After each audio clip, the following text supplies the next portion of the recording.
नमस्कार, मीडिया 24/7 में आपका स्वागत है। मैं हूं आपका दोस्त मारूफ रजा।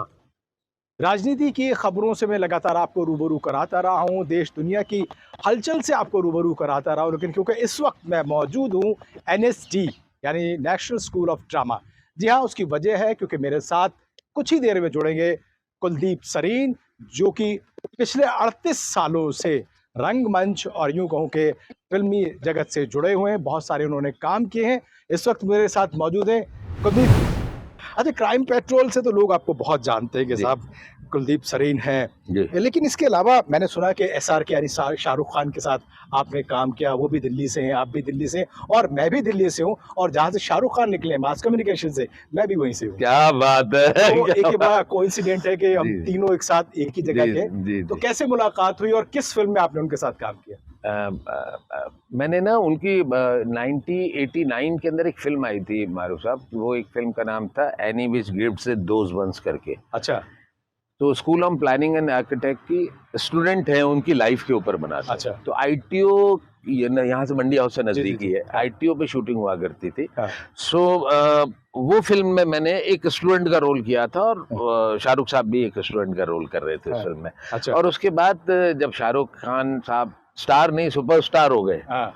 तो तब तक मैं बॉम्बे पहुंच चुका था। अच्छा। 2004 में पहुंचा और मुझे 5 में या 6 में हाँ, हाँ। वो डॉन फ़िल्म करने का मौका मिला और साथ में शाहरुख खान के साथ। क्या बात है। तो मतलब हम देखते थे कि जिसको मैं यहाँ से यूं जर्नी देख रहा हूँ जिस जिस शख्स की, हाँ। और बनते बनते वो स्टार ही नहीं सुपरस्टार। हम्म, तो उसको लेके तो सारे एक्टरों में क्रेज था यार हमारे साथ का अब स्टार। हम्म।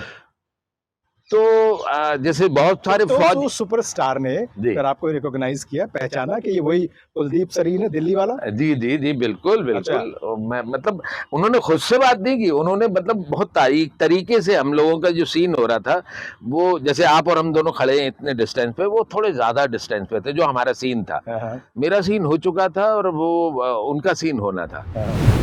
अब मुझे तो बात करनी थी उनसे और मेरे साथ एक मेरे को एक्टर थे, उन्होंने भी कहा कुलदीप जी आपको तो वो जानते हैं, हाँ हम चलते हैं आगे बढ़ते हैं। हाँ तो कि मुझे ज़रूर मिलवाइएगा। हाँ मैंने कहा ठीक है। हम्म, तो शाहरुख खान का सीन खत्म हुआ, वो तो जाने लगे। हाँ हाँ तो मैंने पीछे-पीछे गया, मैंने शाहरुख साहब आपसे एक बात करनी है। हाँ सर आपसे एक क्या बात करनी है, आपसे बहुत ढेरों बातें करनी है। हाँ, तो यदि आप बुरा ना माने तो मैं आपके टेंट की तरफ चलूँ? हम्म, मेरा टेंट इस तरफ था, उनका उस तरफ था। हाँ, मैं टेंट की तरफ चलूँ?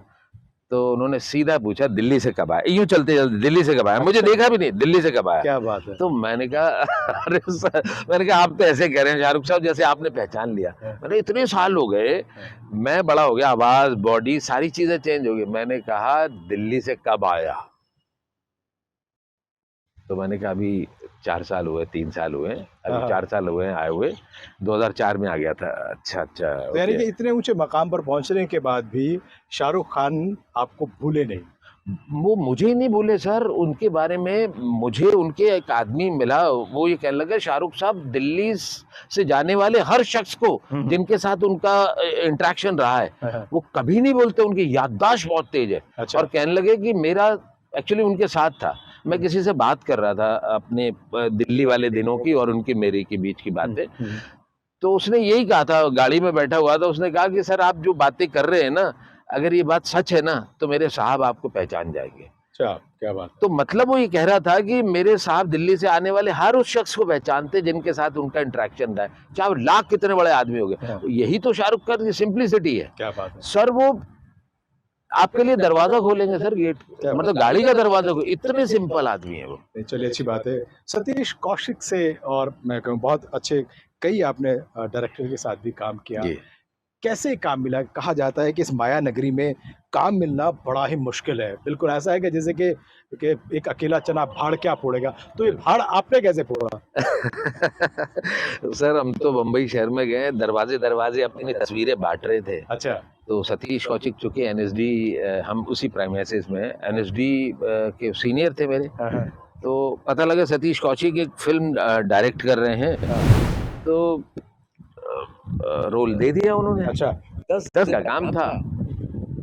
अब 10 दिन के बाद जब उन्होंने कॉन्ट्रैक्ट बनाया, तो मैं ना अकाउंटेंट के पास था, तो मैं पैसे देख रहा था, कॉन्ट्रैक्ट में लिखे हुए थे, पैसे बहुत ज़ीरो थे, अच्छा। 0 पैसे थे। अच्छा।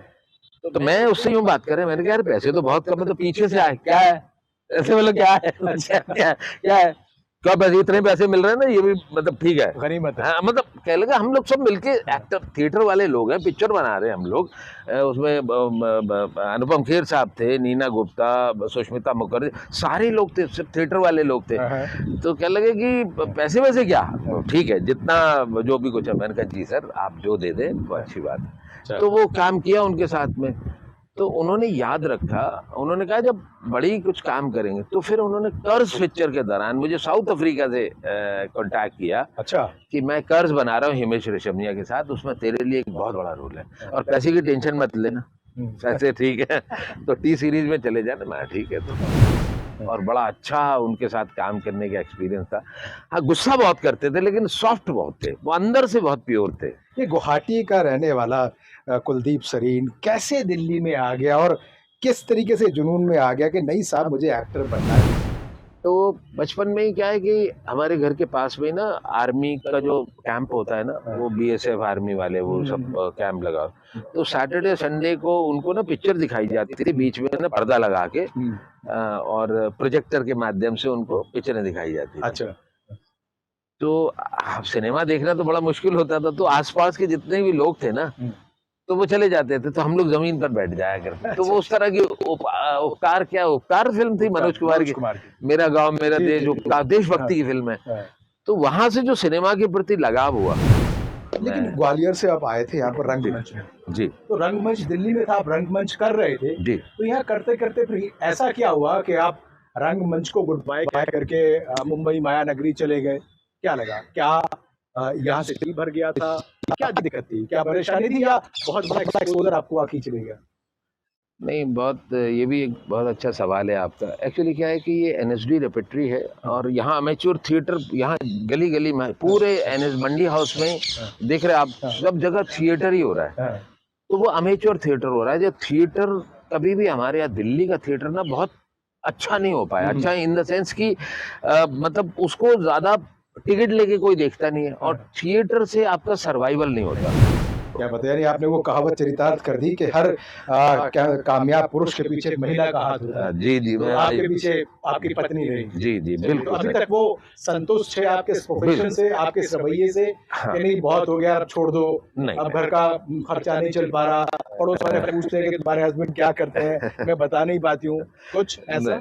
नहीं, उनको तो इतने लोग मिलते हैं, इतने लोग मिलते हैं, वो कहते हैं कि अपने हस्बैंड के साथ फोटो खिंचवा दो, अरे वाह, हमारे घर बुलवा क्या दो। बात, देखती है, साक्षात देखती है कि हाँ मेरे पति को पहचानते क्या हैं, बात। तो उनको बड़ा गर्व महसूस तो होता आपको लोग वैसे भी बहुत पहचानते हैं और खासतौर से मैं अगर बात करूं क्राइम पेट्रोल की, वहाँ बहुत पहचानते हैं। जी। तो उस पहचान को कुलदीप सरीन को एक नई और बड़ी पहचान दी, या कुलदीप सरीन अभी भी एक बड़ी पहचान के लिए आमादा है, कोशिश है कि वो पहचान जो नहीं मिली है वो मिल जाए? बिल्कुल सही। मैं अपने जीवन का एक ट्रमेंडस चेंजेस चाहता हूँ। लोगों ने मुझे पहचानना शुरू किया, नो डाउट कि क्राइम पेट्रोल है। क्राइम पेट्रोल से ही मुझे लोगों ने घर घर में पहचानना शुरू किया। इनफैक्ट हमारे कास्टिंग डायरेक्टर, प्रोडक्शन वाले, डायरेक्टर, प्रोड्यूसर, क्योंकि वो एक ऐसा शो था जो ट्रू था, मतलब रियल स्टोरी पे बेस्ड, और आधे घंटे में कहानी खत्म। उसमें कॉप आएगा और कॉप इन्वेस्टिगेट करेगा सारी चीजों को, और बहुत सुंदर तरीके से, और बहुत पेशी था, यस, बोरिंग नहीं था, बोरिंग नहीं था, बहुत पेशी था। और उसमें जितने भी कैरेक्टर थे वो सारे रियल जैसे ही उठाते थे, तो लोगों को वो ज्यादा फील, उसमें कोई मतलब मेकअप वाला कुछ। अच्छा हाँ, एक चीज है कि मैं क्राइम पेट्रोल में मेकअप नहीं करता था, तो मुझे कहा गया कि सर आज भी नहीं करके आए होंगे आप? नहीं, मैं सर बिल्कुल नॉर्मल रहने वाला इंसान हूं। तो मैंने कहा कि नहीं सर, मेकअप तो मतलब नहीं है। तो उन्होंने कहा कि सर हमारी मेकअप आर्टिस्ट जो होते हैं कि सर हमारे पेट पे क्यों लात मार रहे हो सर। सही है। तो मैंने कहा बाकियों का भी क्यों कर रहे हो, मतलब होना नहीं चाहिए। रियल कैरेक्टर रियल जैसे दिख रहे हैं, सब कुछ रियल है, तो फिर यार मेकअप करके फिर वो थोड़ा नकली लगेगा। तो उन्होंने कहा कि बात ठीक कह रहे हो, लेकिन थोड़ा पफिंग, हाँ मैंने कहा पफ कर दो, या शाइन वाइन हो रहा है थोड़ा पफ कर दो। तो उसका नतीजा ये हुआ कि कई बार मैं ट्रैवल कर रहा हूँ। वो सवाल कहीं पीछे रह गया। ये पहचान तो आपको मिली, लेकिन जिस पहचान की तलाश आपको है, वो मुकम्मल हो गई या आगे जहाँ और भी है। जहाँ और भी है, अच्छा। क्योंकि एक एक्टर कभी सेटिस्फाई होता नहीं है। हाँ। और इनफैक्ट देखा जाए, आप जहाँ जिस पोस्ट पे हैं अभी, सपोज करो जी, जी। चाहे आपका अपना व्यवसाय है, हाँ। आपको भी ये लगेगा यार नहीं, दूसरी पायदान मेरी ऊपर है, मुझे जाना है। जाहिर सी तो बात। अभी बहुत सारे किरदार, बहुत सारे कैरेक्टर्स ऐसे हाँ। हैं जिन्हें मैंने अभी छुआ ही नहीं है। तो मैं हम्म। चाहता हूँ कि मैं अभी बहुत काम करना है, कुछ नहीं, हाँ। कुछ अच्छा, नहीं ये देखा जाता है कि आप तो एक ग्वालियर से यहाँ तक आए, फिर जी। दिल्ली से आप मुंबई गए, जी लेकिन अक्सर ये शिकायत देखी जाती है लोगों से, जी नए कलाकारों से, उभरते जी कलाकारों से, जी। कि मुंबई यानी माया नगरी में जो है वो नेपोटिज्म है। कितना सहमत है कि वाकई ऐसा होता है? ये ना ऐसा सवाल है सर कि मैं आपको बताऊं, मैं नेपोटिज्म मानता नहीं हूँ सर। अच्छा। मेरी अगर कपड़े की दुकान है तो मेरी पहली कोशिश होगी मेरा बेटा कब गद्दी पे बैठे। हाँ, हाँ। मैं किसी पड़ोसी को नहीं बिठाऊंगा हाँ। अनलेस कि मैं अपने बेटे से दुखी ना हूं। अच्छा, यानी है आप ना? क्या ये कह रहे हैं कि जो जितने बड़े स्टार्स हैं वो अब अगर अपने बच्चों को लेके आते हैं, हाँ, तो क्या बुराई है? क्या बुराई है? क्या बुराई है? अच्छा, अच्छा। क्या नवाज क्या फिल्मी बैकग्राउंड से थे? नहीं। नहीं थे ना। पंकज त्रिपाठी थे, नसीर भाई थे, ओम जी थे, पंकज कपूर, कोई था ही नहीं। किन ने काम दिया? इन्हीं लोगों ने काम दिया। मतलब जो सिनेमा बना रहे, अगर उनका बच्चा अगर काबिल है, हाँ। अगर उनका बच्चा काबिल है और उनको लगता है कि यार मेरा बेटा या बेटी काम कर सकती है, हाँ। और कितने सारे कोर्सेज करके आ रहे हैं वो, हमें तो पता नहीं ना, जी, जी, जी। तो वो क्यों नहीं करेंगे? हाँ, हाँ। वो क्यों नहीं करेंगे? और फिर अल्टीमेटली एक्टिंग और अभिनय ही इंपॉर्टेंट हो जाता है। अगर आप इतने मतलब संजीदा और अच्छे कलाकार हैं, हाँ। तो ठीक है, कोई दिक्कत नहीं है। आपको पब्लिक आपको प्यार देगी, मतलब आपको नवाजेगी, हाँ। और आप बेहतरीन काम करते चलेंगे, आप स्टार बन जाएंगे। सही बात है। लेकिन एक बार-बार मामला निकल के आता है और उस पर फ़िल्म भी बनी, कास्टिंग काउच की। क्या लगता है कि वाक़ई जो महिला या जो फीमेल एक्ट्रेस है, उनको कुछ इस तरीके की चीज़ों से कॉम्प्रोमाइज़ेज़ करना होता है तभी जाके उनको रोल मिलता है? या उनका जो टैलेंट है वही सर्वोपरि होता है? नहीं सर, इस बारे में मैं थोड़ा सा बचना चाहूँगा, क्योंकि हाँ। ना मैंने ऐसे सुने 85 बोलने के लिए तो कोई भी बोल सकता है, जैसे आप भी बोल रहे हैं अभी, हाँ। तो बोलने में कुछ नहीं जाता है जब तक कि आप उसको अनुभव ना कर लें, देख ना लें, चीज़ें समझ ना लें। अच्छा। तो मेरी निगाह में मैं इस सवाल का मैं जवाब दे नहीं पाऊँगा। अच्छा, ठीक है। अभी क्योंकि किस तरीके की कोशिशें चल रही हैं, किस तरीके के नए प्रोजेक्ट्स आपके पास हैं फ्यूचर में? अभी एक फ़िल्म, एक वेब सीरीज़ कर रहा हूँ मैं। ऑफ़िशियली मुझे पता नहीं, उसका अनाउंसमेंट आया नहीं है। हाँ। तो मैं बताना नहीं चाहता, लेकिन बहुत बड़ा प्रोजेक्ट है हाँ। और वेब सीरीज़ है, और बेहतरीन रोल है मेरा। मैं आपने वेब सीरीज़ की बात करी, मैं उसी पे आ रहा हूँ, क्योंकि ओटीटी के आने के बाद से, जी। क्योंकि बजट कम हो गया प्रोडक्शन जी, का, जी। और बहुत सारे ऐसे उभरते हुए कलाकार आ गए हैं जिनको बड़े पर्दों पे या बड़े प्रोडक्शन हाउसेस में जगह नहीं मिलती थी, वो बहुत अच्छा ओटीटी पे कर रहे हैं। जी। तो क्या ओटीटी पे जो है वो आप जैसे और या नए उभरते हुए कलाकारों के लिए एक वरदान है, या यूँ कहूँ कि माया नगरी का जो बड़ा बैनर है, बड़ा जो कैनवास है, उसको डैमेज कर रहा है? नहीं, ओटीटी के आने से सर, आप बिलीव करेंगे कि इतने लोगों को काम मिल रहा है, बड़े-बड़े डायरेक्टर निकल रहे हैं, एक्टर्स निकल रहे हैं, नए-नए कंटेंट निकल रहे हैं, म्यूजिक डायरेक्टर, लिरिसिस्ट, कहानीकारक, इतने निकल रहे हैं, और नए-नए सब्जेक्ट आ रहे हैं। ओटीटी के आने से बहुत सारे, इन सारे जिनके नाम मैंने लिए, उन सबको बहुत काम मिला है, और बहुत अच्छा हो गया, क्योंकि सिनेमा में एक फिक्स फॉर्मेट हुआ करता था। एक हीरो है, एक हीरोइन है, एक विलन है, मम्मी पापा हैं, कहानी का। जी, जी। ओटीटी के आने से लोगों को बहुत काम मिला, और नए-नए कंटेंट मार्केट में आए, लोगों ने बहुत प्यार दिया। थिएटर की बात आप कर रहे हैं कि नए बच्चों के लिए, कि भाई ठीक है, रंगमंच करिए, मैं तो सबको कहता हूँ रंगमंच करिए। जो अभिनय है, सिखा नहीं सकता हूँ, अगर आप सीखना चाहते हैं तो उसकी कुछ चीज़ें हैं, वो सीखते हुए यहाँ से सिनेमा, मतलब थिएटर जगत से आप सिनेमा जगत में जाइए और सितारे चमकाइए अपने। मैं यही कह पाऊंगा उन बच्चों के लिए आगे आने, लेकिन काम करके सिनेमा करिए। मतलब अभिनय क्या होता है बेसिकली, उसको समझना चाहिए। ऐसे नहीं मुंह उठाया और आप चले गए बॉम्बे की, यार बॉम्बे ने तो हमें एक्सेप्ट नहीं किया। बहुत सारे लोग ऐसे कहते हैं ना कि सर हमें तो काम नहीं मिला माया नगरी में। चलते चलते आखिरी सवाल मेरा आपसे ये, आपका नाम कुलदीप है जी, क्या वाकई इस कुल के दीप ने कुल के नाम को रोशन किया?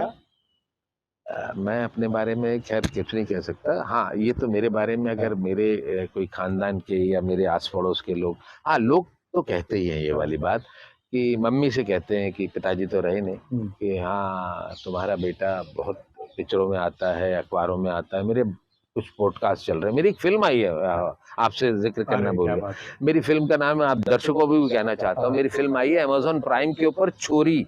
अच्छा, छोरी 1 भी आ चुकी है और ये छोरी 2 है। उसमें आपका रोल क्या है? उसमें मैं मेन विलन हूँ। अरे क्या बात! तो उसमें सुहा अली मैं तो खान, लेकिन आपको हीरो समझ करके इंटरव्यू कर रहा हूँ। अरे नहीं। तो उसमें सुहा और मैं बड़ी इंटरेस्टिंग बात है, मैं आपको बता देता हूँ चलते अपने दर्शकों को। सुहा अली और हैं एक साथ स्क्रीन शेयर कर रहे हैं और बराबर रोल है। क्या बात है! मतलब वो भी मेन नेगेटिव कर रही है, नेगेटिव विलेन है, हाँ। और मैं भी वही। क्या बात है! क्या तो हम लोग साथ काम कर रहे हैं, तो ये बड़ी अच्छी बात है, मुझे बड़ा अच्छा लगता है कि चलिए। वक्त है ना सर, समय है। हाँ, समय है, समय की रफ्तार चलती रहेगी। जी। और लेकिन मेरे साथ क्योंकि इस समय की रफ्तार को रोकना पड़ेगा, समय कम है। जी, जी। और दर्शक बहुत कुछ जानना चाहते हैं कुलदीप सरीन के बारे में, आने वाले प्रोजेक्ट्स के बारे में। मैं भी बताऊंगा, फिर दोबारा जब ये आएंगे दिल्ली, बात करेंगे किसी गली में, किसी मोहल्ले में, किसी चाट की दुकान पे वाह। चटकारे लेते हुए, और इनसे पूछेंगे कि आगे क्या क्या कर रहे हैं। वाकई सितारे जमीन से फलक पे चढ़े गए या फलक से जमीन पर आ गए। आप देखते रहिए मीडिया 24/7। फिलहाल मुझे दीजिए इजाजत, और कुलदीप सरीन को भी thank you so much. Thank you. क्या बात है।